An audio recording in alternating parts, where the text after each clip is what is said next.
Sir నమస్కారం sir. నమస్తే అండి. నమస్తే అండి. నా పేరు నక్క యాదగిరి సార్. మాది తెలంగాణ రంగారెడ్డి జిల్లా చింతుల విలేజ్ సార్.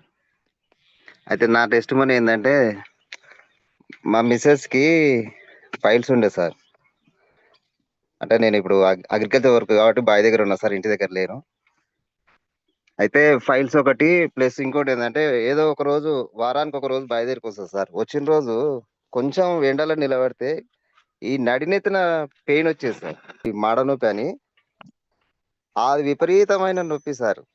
భరించలేని నొప్పి. ఒక్కొక్క రోజు నైట్ తెల్లందాకా నిద్ర రాక తలకేసి కొట్టేది సార్ నెత్తి.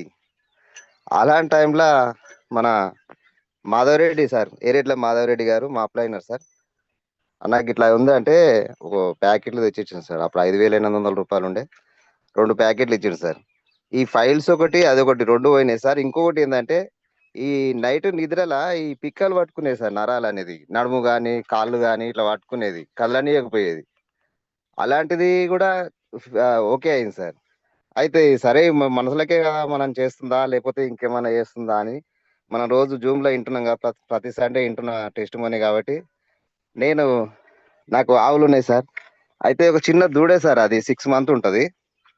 అది పాలెక్కువైనాయా? ఏమైందో ప్రాబ్లమ్ తెలవదు గానీ, ఒకటే వాటర్ పోయింది సార్ మొత్తం. ఇట్లా నల్లబెడితే మోటార్ నీళ్ళు ఎట్లా వస్తదో అట్లా పోయి మొత్తం వీక్ అయిపోయి, మరి కంపు స్మెల్ సార్ అది.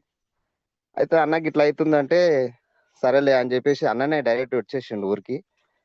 ఒక 2 సాచెస్ ఏసిండు సార్. నెక్స్ట్ డే మళ్ళా నేనొక 2 ఏసిన సార్. మా మూడో రోజు సార్ అది నార్మల్‌గా ఎట్లా పోతుందో మంచిగా గట్టిగా ఏసింది సార్ పెండ. వీడియో వస్తలేనట్టుంది సార్. వీడియో చూపిస్తా సార్ ఇగో. కనిపిస్తుందా సార్? ఇప్పుడు యాక్టివ్‌గా ఉంది సార్ దూడ గిడ. సార్ ఆ ప్రాబ్లమ్ ఉన్నప్పుడు ఇడిస్తే సైలెంట్‌గా ఎన్నో ఒక తాన నిద్రపోయినట్టు వీక్‌గా ఉండే సార్. అదే నేను అనుకున్నా సార్, కోడిపుంజులకే గాదు మన దే ఆవు దూడలకు గూడా మంచిగా పనిచేస్తుందని అనుకుంటున్నా సార్. నెక్స్ట్ ఒకదానికి నట్టలున్నాయేమో అనుకోని దాన్ని గూడా ఏద్దామని అనుకుంటున్నా సార్. టెస్ట్ చేసి నెక్స్ట్ సండే టెస్టిమనీ చెప్తా సార్.